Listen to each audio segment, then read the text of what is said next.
سلام. احتمالا شما هم با اینکه بازی‌های ویدئویی رو انجام بدید یا ساعت‌ها توی شبکه‌های اجتماعی بگذرونید مشکلی ندارید.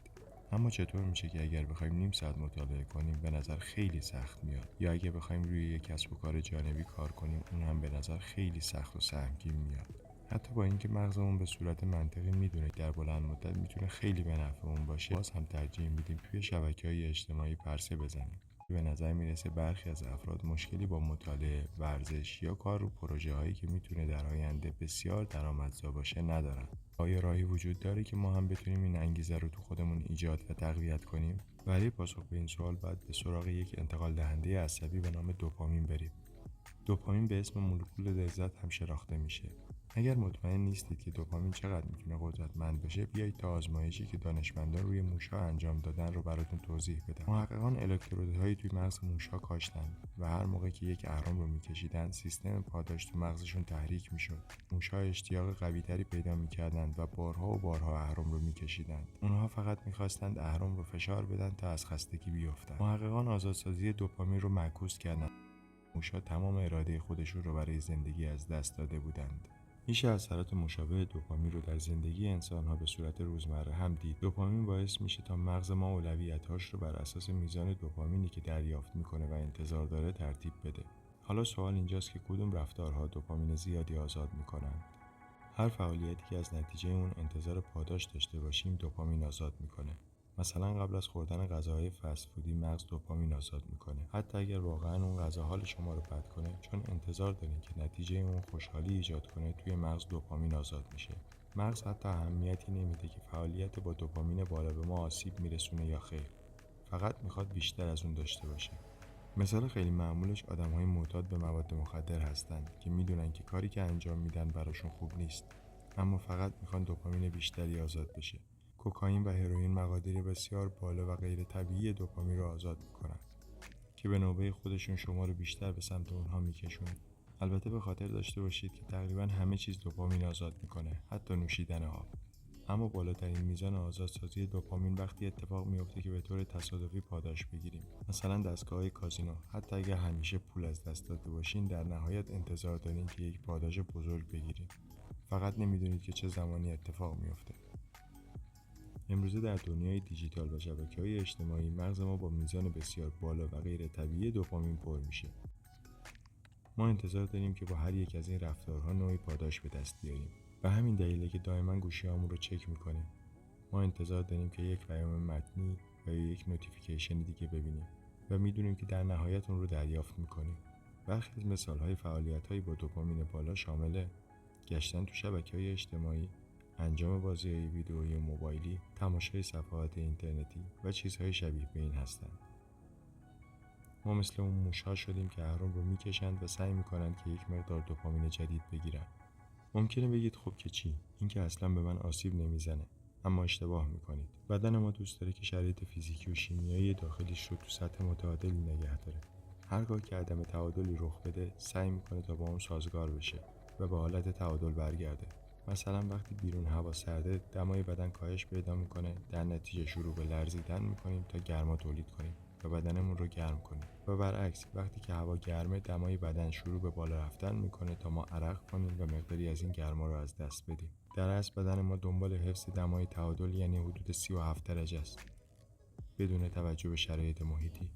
یه مثال دیگه متعادل نگه داشتن سطح تحمل ماست. برای مثال کسی که به ندرت الکل مینوشه سریع مست میشه، اما کسانی که به طور منظم الکل مینوشند بسیار باید بیشتر بنوشند، چون شرایط بدنشون تحمل بیشتری پیدا کرده و برای مست شدن به مقدار بیشتری الکل نیاز دارن، زیرا روی اثرات اون کمتر حساس شدن. و این با دوپامین تفاوت زیادی نداره، چون گیرنده های دوپامین شما در سطح بالاتری تنظیم میشن و مغز شما نیاز به داشتن سطوح بالاتری دوپامین داره. این میتونه یه مشکل بزرگ ایجاد کنه، چون دیگه کارهایی با دوپامین پایین براتون جذاب نیستن و انگیزه‌ای برای انجام اونها ندارید. اون کارها دیگه خسته کننده میشن. حالا متوجه شدید که به چه دلیله که آدم‌ها بیشتر دوست دارن که بازی‌های ویدئویی انجام بدن یا تو شبکه‌های اینترنتی بچرخن در مقایسه با مطالعه یا کار روی کسب و کارهای جدید و پولساز؟ کارهای مورد اول باعث میشن که دوپامین زیادی تولید بشه، اما متاسفانه کارهایی مثل مطالعه، یوگا، ورزش و چیزهای شبیه به این باعث میشن که دوپامین کمتری تولید بشه. این یکی از دلایلیه که معتادان وقتی میخوان ترک کنن سختی زیادی رو تحمل میکنن در تطبیق با زندگی عادی. تحمل دوپامین اونها اونقدر بالا رفته که زندگی عادی نمیتونه با اون مطابقت داشته باشه، مثل موش‌های آزمایش قبلی. حالا که این مشکل رو فهمیدیم، راهکار چیه؟ راه حل سم‌زدایی دوپامینه. باید کاری کنیم که بعضی از روزهای هفته به صورت بسیار کمتری سرگرم بشیم. از اینترنت و هر گونه فناوری مثل گوشی و کامپیوتر استفاده نکنیم. به موسیقی گوش ندیم، غذای ناسالم نخوریم. در اصل قرار تمام منابع لذت خارجی رو برای یک روز کامل در هفته حذف کنیم. ما باید با بی‌حوصلگی کنار بیایم و باور کنیم که بی‌حوصلگی زیادی رو تو اون روز باید تحمل کنیم. در عوض شما باید توی اون روز کارهایی انجام بدید مثل پیاده‌روی، مدیتیشن، با افکارتون تنها بودن و عمیق شدن روی افکار. و هر ایده‌ای که به ذهنتون میرسه رو یادداشت کنید، نه روی کامپیوتر یا حتی روی گوشی، بلکه روی یک تیکه کاغذ به صورت فیزیکی. اینجور کارها ممکنه برای یک روز خیلی سخت باشه و یا شاید فکر کنید که چرا باید اصلا این کار رو انجام بدید. بیایید اینجوری به موضوع نگاه کنیم. اگه هر روز یه وعده غذایی توی بهترین رستوران شهر بخورید، اینطوری دیگه وعده‌های غذایی لوکس به حالت عادی برای شما تبدیل میشن. دیگه وقتی یه کاسه برنج معمولی بهتون بدن، احتمالاً اون رو رد میکنید، یا حتی اگه اون رو بپذیرید به اندازه یه غذای توی رستوران برای شما خوشمزه نیست. اما اگه توی جزیره متروک گیر بیفتید و گرسنه باشید چی؟ اون موقع است که اون کاسه برنج خیلی هم بد به نظر نمیرسه. این همون کاریه که سم‌زدایی دوپامین برای شما انجام میده. شما رو بازسازی میکنه و باعث میشه که فعالیت‌های کمتر رضایت بخش هم برای شما بسیار جذاب بشن. اگر نمیخواید انقدر شدید خودتون رو از لذت‌ها توی یک روز محروم کنید، میتونید یک سم‌زدایی دوپامین سایز کوچکتر رو انجام بدید. تو این حالت شما میتونید یک روز در هفته رو انتخاب کنید و فقط یکی از کارهای با دوپامین بالا رو حذف کنید. اون رفتار هر چی که میخواد میتونه باشه: چک کردن مدام گوشی، بازی‌های ویدئویی، سرچ‌های کامپیوتری، تماشای بی‌وقفه تلویزیون، خوردن غذاهای ناسالم، هر چی که میخواد باشه. یک روز تو هفته به طور کامل از اون فعالیت اجتناب کنید. حتی میشه یه جور دیگه و ساده‌تر همین کار رو انجام داد. میتونیم اول کارهای سخت و کم دوپامین رو در طول روز انجام بدیم، مثل تمیز کردن آپارتمان، تمرین پیانو، خوندن کتاب، انجام تمرینات ورزشی، فکر کردن روی کسب و کارهای جدید. و بعد از اینکه مقدار معینی از این کارها رو انجام دادین، به خودتون کمی فعالیت با دوپامین بالا پاداش بدین. کلمات کلیدی این حالت سوم اینه که فعالیت‌های دارای دوپامین بالا بعد از فعالیت‌های با دوپامین پایین انجام میشه، در پایان روز و نه در اواسط یا اول روز. اگه در ابتدای روز فعالیت‌های با دوپامین بالا رو انجام بدیم، دیگه مطمئناً تو طول روز فعالیت‌های کم دوپامین انگیزه ایجاد نمی‌کنن. بنابراین همیشه روزتون رو با کارهای سخت شروع بکنید.